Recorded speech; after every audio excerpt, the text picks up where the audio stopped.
Good morning, everyone. Welcome to this session. We are going to speak about probably a topic you may have heard of. There's a lot of trend setting around it. Last year we were working on AI, and this year we are going to work on Agentic AI. So what is this? How do we actually use Agentic AI?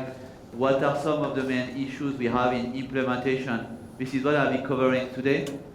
Next slide, please. So let's start a bit with, I guess, the point of view of evolution of AI system in the very recent past. We started with the ChatGPT type of approach, big frontier model, very simple chat interaction. Those models can do anything you want. Mostly you probably spend your time asking really silly questions to test it. And then people started to figure out that we actually want to make proper business case and actually help enterprise with this technology. So what do we do about it?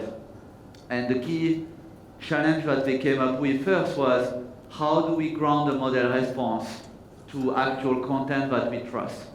And so a lot of you have probably heard about RAG, which stands for Retrieval Augmented Generation. And RAG is the way that we start to build a knowledge base to anchor the system in truth. So essentially we are telling the system, instead of kind of making up facts, which you are very good at obviously through kind of statistical way of generating words that fit well together, instead I'm going to give you an opportunity to check those facts against an actual content, and then this way we are going to start reducing what we call those model hallucinations. So we went on, built some RAG system for a while, and then people started to figure out that RAG system is good at answering a question, but in most, I would say, enterprise use case or business use case, you will need that answer to be part of a bigger system. You will have to take action on the response. So you may have to make an API call, you may have to integrate with a middleware, some kind of middleware to do something with the output, right? And off we are in now where the agentic LLM system, which essentially is saying, let's build those generic capabilities into small agents that are really expert services, and then let's integrate those services into broader system. So what I'm going to cover today is some of the challenges we see with agentic LLM and how we are transitioning to what we call multi-agentic system, the collaboration between agents. Why do we have to do this? Is this important to discuss about this topic now? I think so. Just sharing with you a few statistics. So the first one from Gartner, we already expect 80% of enterprise workload to include some kind of AI by 2026. Probably not a news to you, because of all the fad around it, but it's actually a very big, like figure that we see. It's really telling you that every software developer out there that is working on an application is now having to find out how they integrate AI and intelligence and data within this app. And so from that point of view, every software developer I know is probably impacted by AI right now, at least in terms of challenging the way they design the system to integrate better intelligence. The second statistic is 50% of enterprise using AI will deploy an agent by 2026. So that is next year. In fact, to drill down further, this year we're expecting about 25% of enterprise, and that will double in 2026. That means already, within the next 2 years, half of the companies out there, enterprises, will have some kind of an autonomous AI agent serving over broader application needs. So that's actually a big revolution, right? We don't have autonomous software running in most enterprise today. So think about it from a design perspective. We are used to very constrained software that have very predictable output patterns that we test as engineers. Now, if I have an autonomous agent that is performing actions, how do we actually secure it? How do we understand the implication of what this agent is doing on the broader business? And this brings us to the last statistics, which I think is about operationalization. Again, from Gartner, 50% of improvement in AI model adoption for org really rely on the ability for this organization to implement transparency, trust, and security. So the reason why AI doesn't go into production or doesn't end up in a system is our ability or not to decide if the AI is safe. Yeah? We can't decide if it's safe if it's not transparent. So I generally look at the two concepts together. If I don't know what the AI is doing, I can't really judge whether it's safe or not, right? So transparency is a prerequisite to safety. And then once you have transparency, you need to assess. So what I want to share with you today is really like this challenge that we have. We have to start thinking about this evolution from, I would say, AI model to systems, system design, using autonomous AI agents. We have to start thinking, how do we build transparency and risk mitigation into our AI system? And so what you see here is really the question I'm trying to answer with this presentation. Is how do we design AI system that provide trust and at the same time balance the autonomy that we want to give them as AI agent. So, and so this accountability and safety is a must-have in the concept of any enterprise. They need to be attained if we want to roll out those AI systems in the wild. Next slide.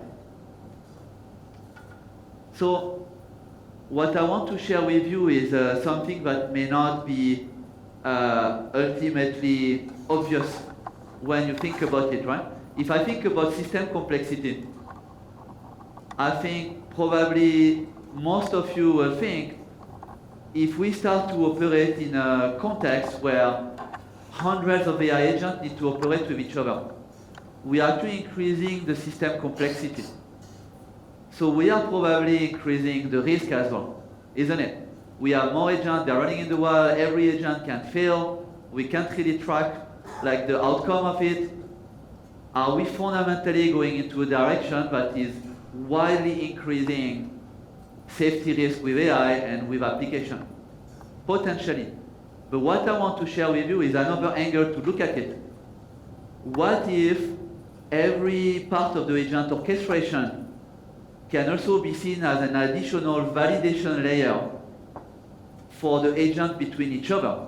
So instead of thinking as added system complexity, we are actually looking at added layers of safety validation in the system. So what I started to work on is this concept, I've coined a term which is agentic multi-layered AI governance, or AMLAG.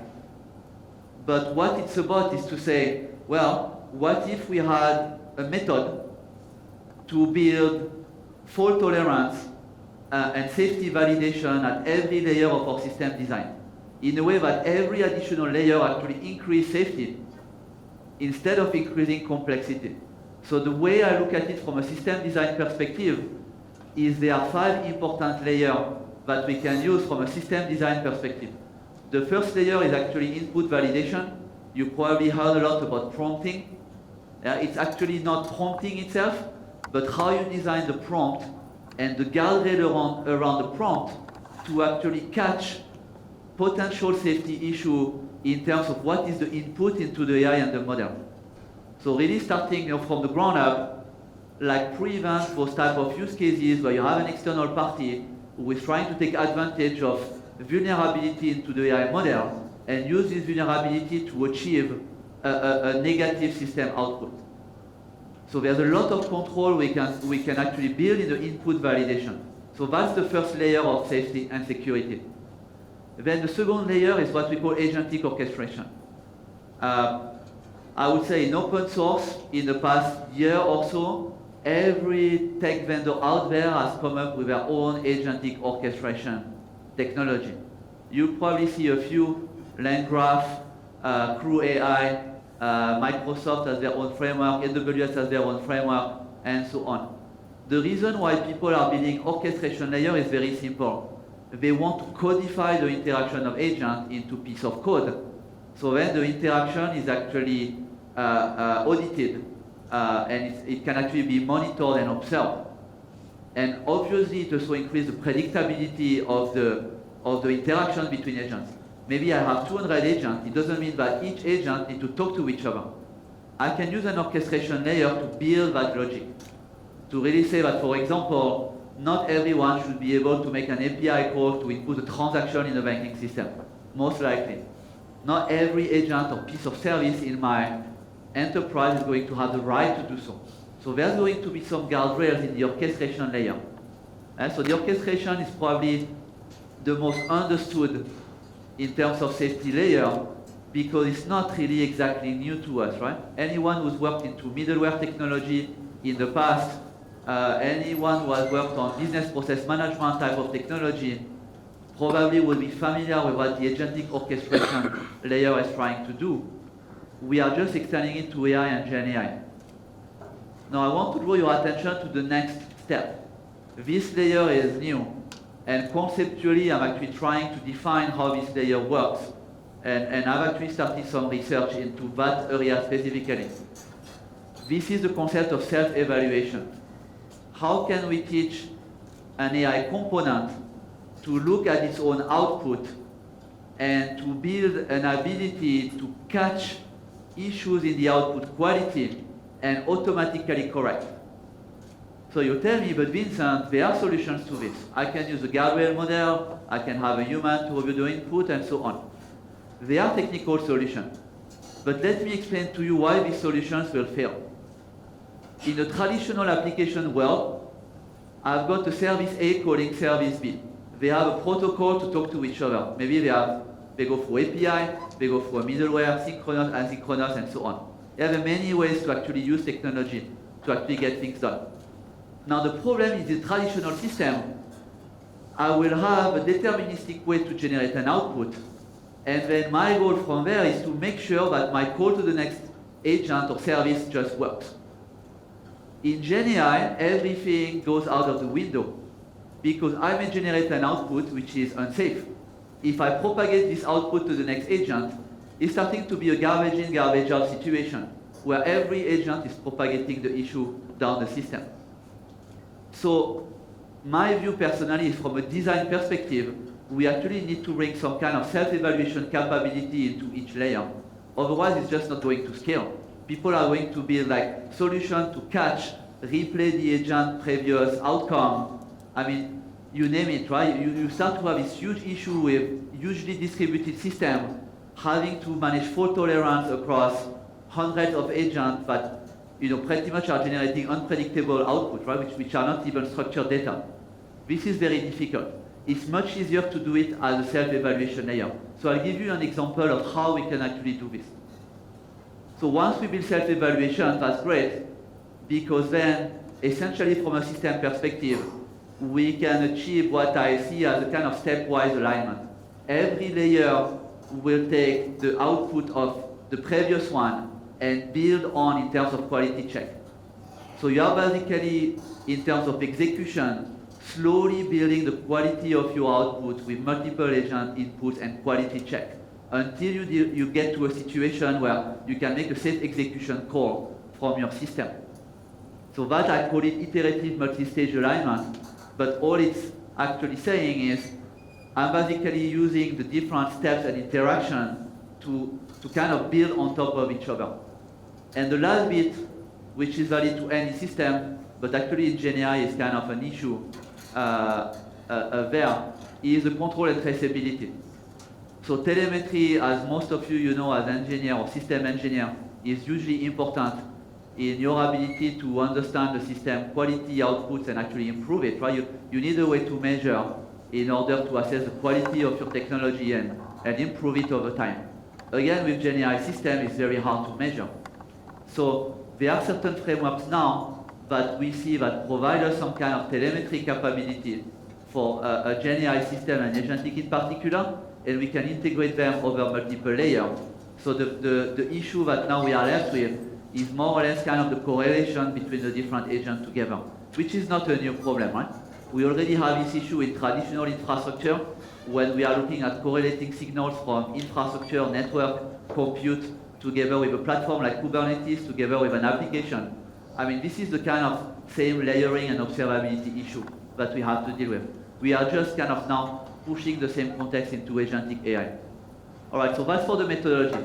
Now, don't look too much at the math. I just want to get you to get an intuitive view of why layering of controls actually is very useful.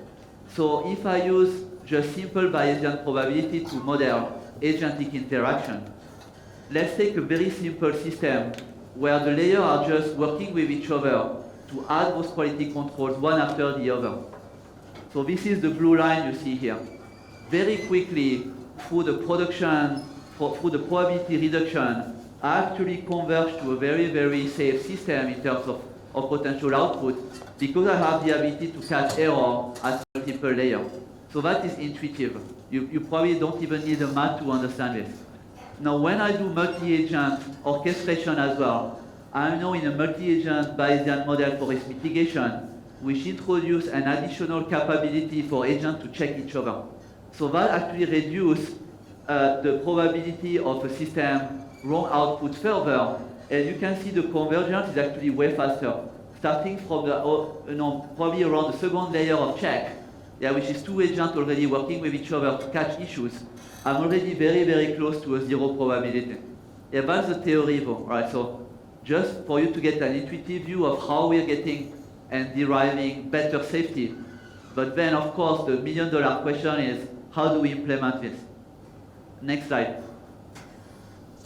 So let's speak a bit about the orchestration layer and what some of the agentic technology out there actually do and provide. That is more for you to understand the next part of my presentation. So I'm using this figure from Crew AI because I find the figure pretty good. Crew AI is also a pretty decent framework in terms of what it provides for agentic orchestration.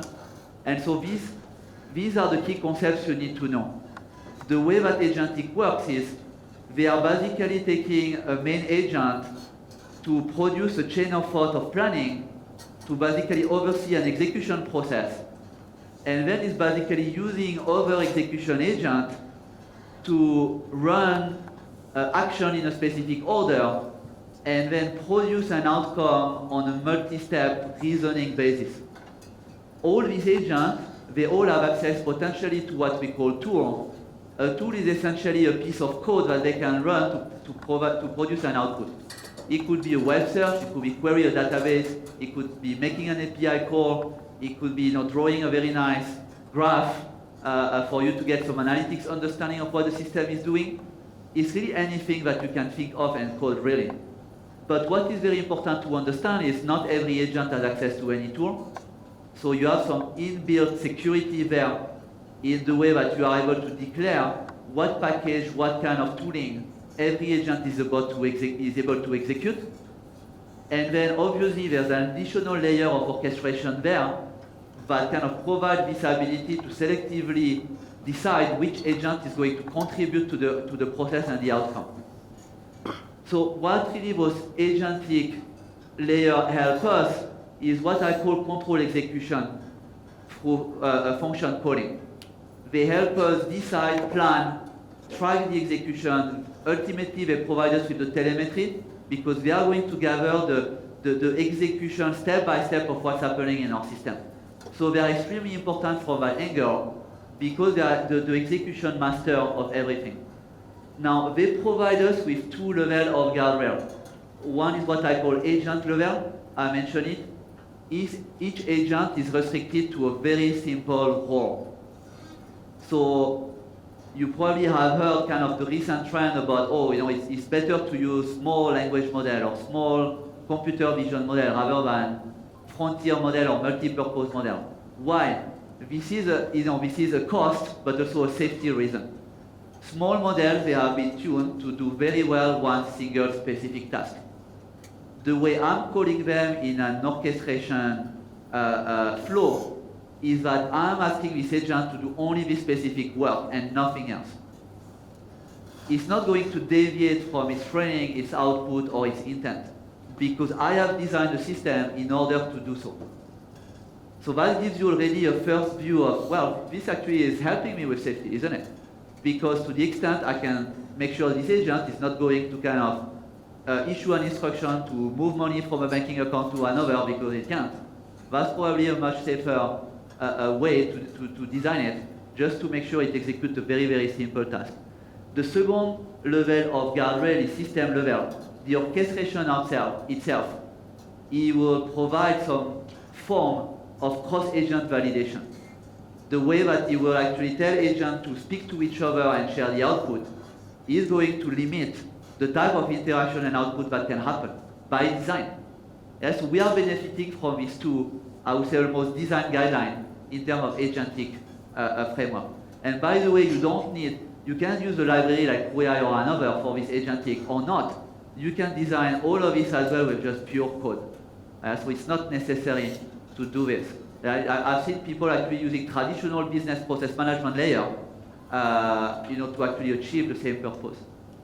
So now we move to the new kid on the block, in the layer, self-evaluation. So I was really thinking about how to achieve self-evaluation that works. Because if my agent is an LLM, and what it produces is just language, then I need another LLM to evaluate the language, which means I'm just pushing the problem to the next LLM in the chain. And it's kind of a never-ending process, right, or game. Then comes very interesting research, actually, about a concept called code agent. How are code agents different? Code agents, what they do is instead of issuing language, they are actually able to write code. And not only they can write code, they can also execute code in a sandbox. They can troubleshoot the code. They can run the code until the code completes its output successfully. They can check the quality of the code output before deciding to complete. So I thought that's awesome, because we know how to check code, we know how to evaluate it, we know how to parse the output. Like, all of this is deterministic in nature. So I can actually build self-evaluation with a code agent. So if you are interested, I'm using a code agent implementation from Hugging Face. The library is called Small Agent. It's open source, of course. We only use open source technologies here. But interestingly, this implementation is based on sound research. And I'll share the slide better, later. And if you are interested, I'll put always all the research reference for my content. But what this research has shown is code agent naturally, and sorry for the graph here, it's very difficult in terms of size, but the graph is comparing the success rate of traditional agent versus code agent in terms of being successful at task. Traditional agents, they talk to each other in JSON. So they have like a formatted way to talk to each other. You can parse the JSON to make sure the JSON is correct, but the JSON may actually ask you to do some crappy thing. That doesn't make sense. This you don't know. Whereas the code agent, what it does is literally testing the code and basically checking the output as you go along. So obviously, code agents achieve a much better rate of actual successful output, as in, I derive the intended benefit from my AI. That's what successful means, not just I'm running the code and I got something out of it. And so this research is very interesting for us as engineers, because we actually don't know very well how to evaluate GenAI model, but we know very well how to evaluate code, isn't it? So I find it very fascinating. So it enables a lot of, obviously, capabilities out there. It reduces failure rate. You can understand why, I've just explained it. But also it improves transparency, because I can keep track of the code execution, and I know exactly what code was executed. I know what the AI did. And then it enables adaptive AI. What it means is the AI itself can correct the code if you provide it enough time in a chain of thought to do so. So again, this is a picture, okay? But compare how a code agent works, compare the traditional agent. A traditional agent, you ask him a question, he generates a very nice, language-based output, and then that's it, you're done. You can try to put this into a JSON and off to the next agent, but that's pretty much all you can do. What the code agent does is it follows what we call the React architecture. He will start always to think about what should I do next. And then based on what he should do, he will generate code. Then he will execute the code, and then he will look at the output. If the output quality is sufficient, he will stop and provide the output to the next guy in the line. If not, it will go back to thinking, why didn't my code work? And then you will start to self-correct. And then you can decide how many steps, how long do you want to give in terms of planning to the agent to do its work. Yeah. Next slide.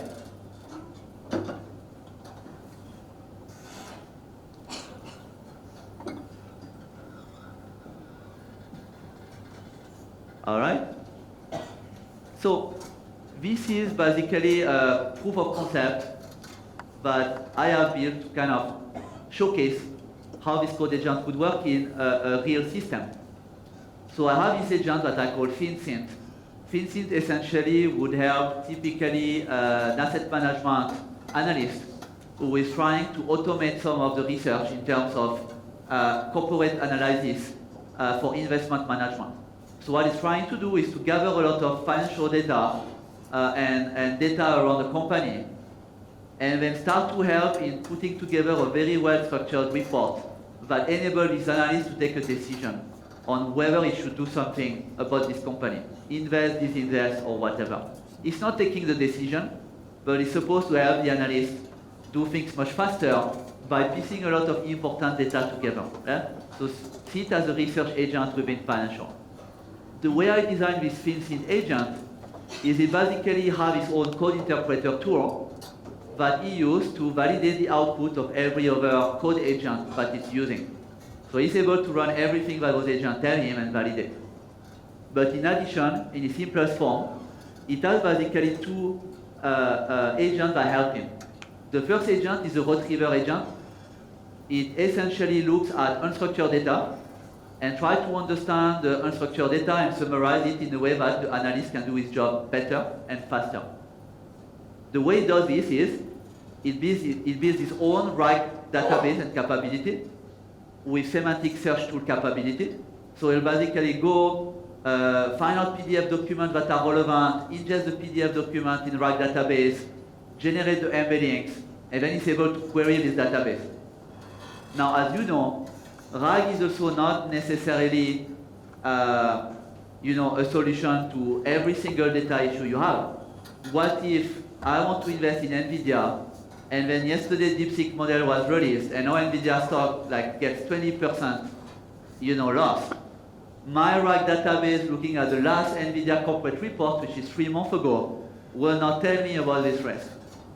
So what this agent is doing is also has a web search tool, and it can basically crawl news, financial news, analyst report, and so on in real time to complete the well-researched information it has in its semantic search. So it's basically going to use the two sets of tools to complete each other.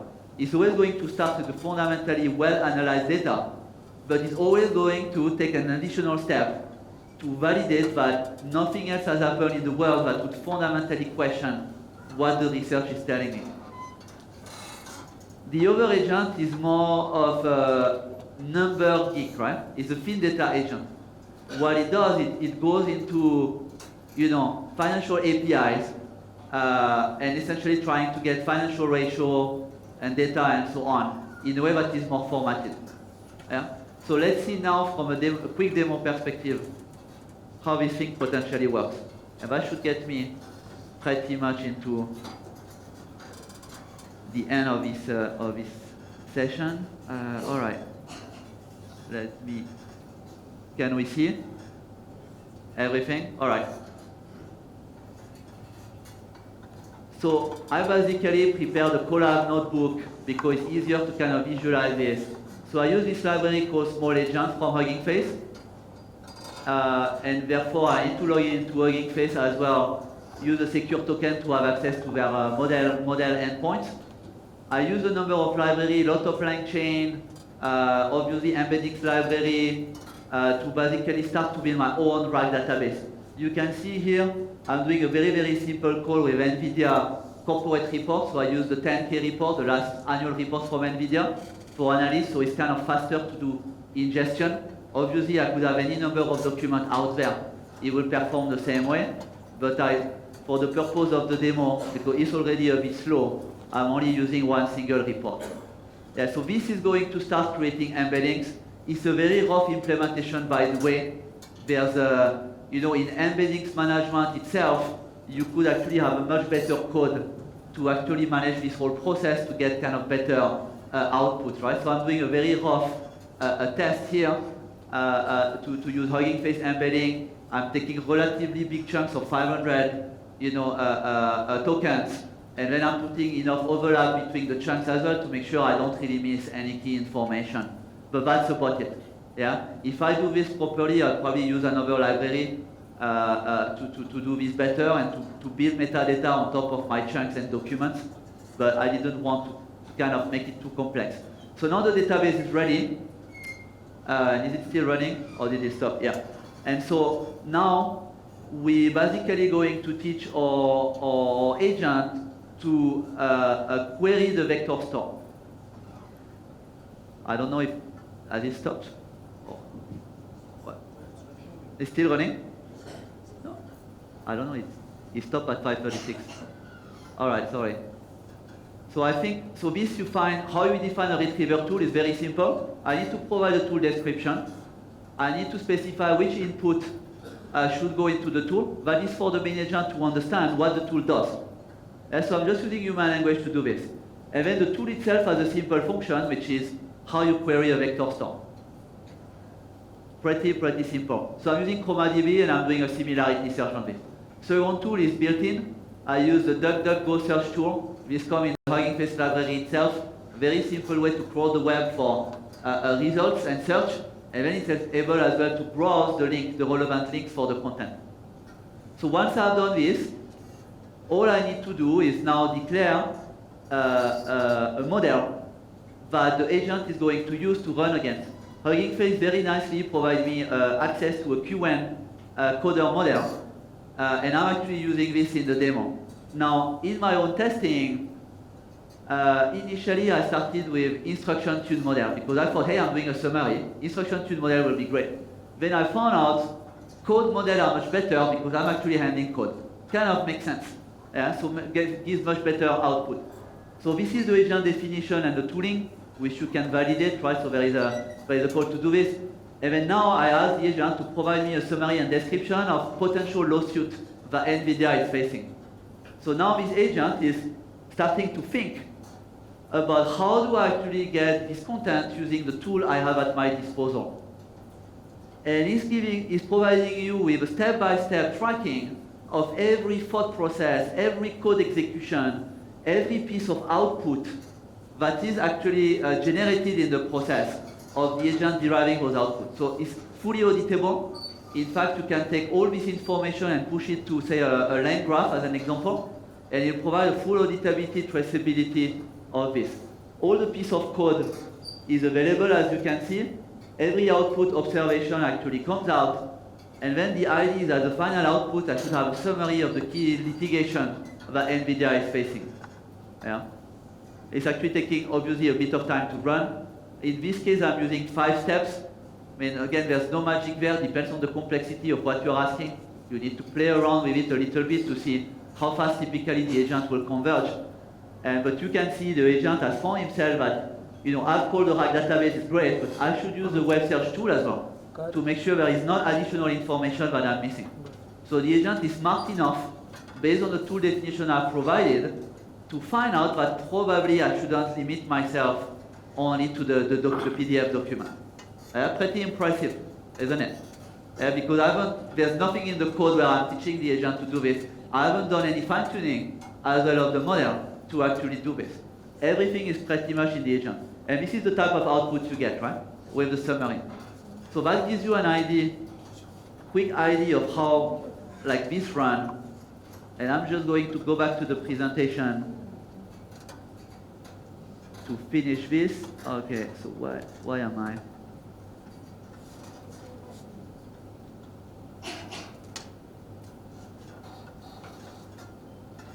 My computer is not responsive anymore. All right.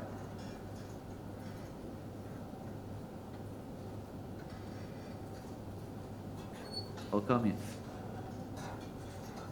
I'm not getting any?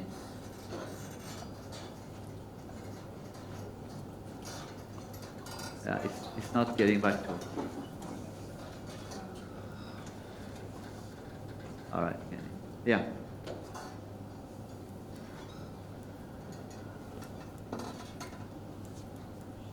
Yes, possible. I mean, it's okay, we're finishing, right? So, but we're kind of getting there. So, what have I achieved with this implementation? We can see that with this model, we have much more predictable and controllable AI decisions.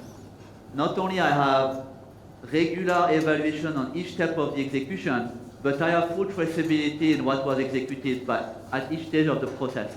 That means failure containment, system resilience is much improved, without a doubt. And what I want to like to finish is the big, I would say, new concept that I've demonstrated here, if anything beyond traditional better system design, is really the need to build self-evaluation at every layer of your agentic system design. Can you go to the last slide just to finish?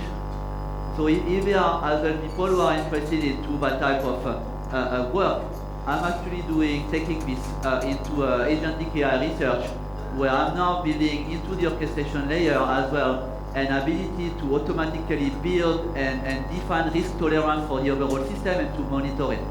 So I basically want to teach agents in the system to automatically monitor the risk of their output and then manage with a shared memory the entire risk of the system in a way that can potentially stop the execution or bring a human in the loop for a decision as and when it's actually required. So that is kind of a new area of research. I'm actually using a Markov decision process type of modeling to do this. But the idea is to fundamentally change the way we look at orchestration type of logic for agent system, because I kind of don't really believe that traditional middleware type of execution is sufficient. So we have to make it a little bit more intelligent to actually handle this kind of system. So that's what I wanted to share today. I don't know if we have time for questions or if we need to do this kind of outside of the audience. We can definitely have a few questions. All right, awesome.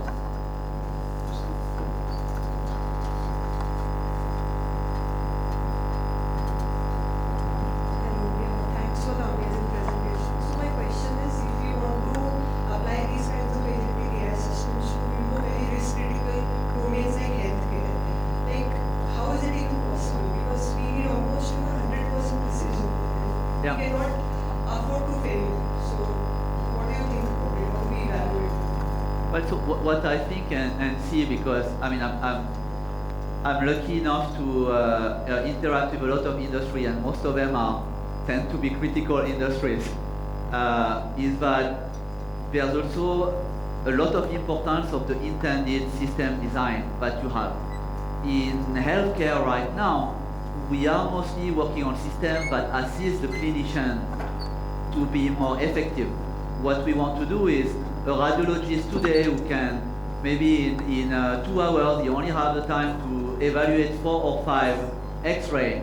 Maybe we can empower him to evaluate 15 or 20 X-ray, and then we can use the better radiologists to look at more patients, and so we kind of more trying to use the AI to assist the people in the process and make their decisions better, not necessarily replacing the outcome and the decision taking. And I think, a lot of what you've seen, I mean, even in my area of research right now, recently I was talking to an analyst who was working on this methodology called human-calibrated automated testing of systems. And what this person is doing is, how do I get an expert to build a feedback loop into an AI system to derive constant improvement? And he's actually got a statistical way of looking at what type of outcome the expert should focus on to really provide inputs into improving the system. So there's a lot of methodology to actually drive those improvements, right? With having a teacher model, evaluation model, human in the loop, there's a lot of techniques that can use to bring the human into the process. And I don't really think personally that a lot of this kind of critical decision making will actually replace the human. I think they will make the human way more able and efficient at handling the task. And that can only happen if the human and the AI are kind of embedded in the same process, right? So hope it answers your question. Thank you so much.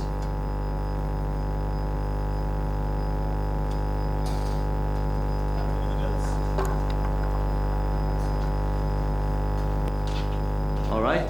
Well, I'm here for the whole day on campus, so don't hesitate if you need to grab me around a coffee or anything. Always happy to discuss. All right. Thanks for your attendance. Thank you. Thank you so much.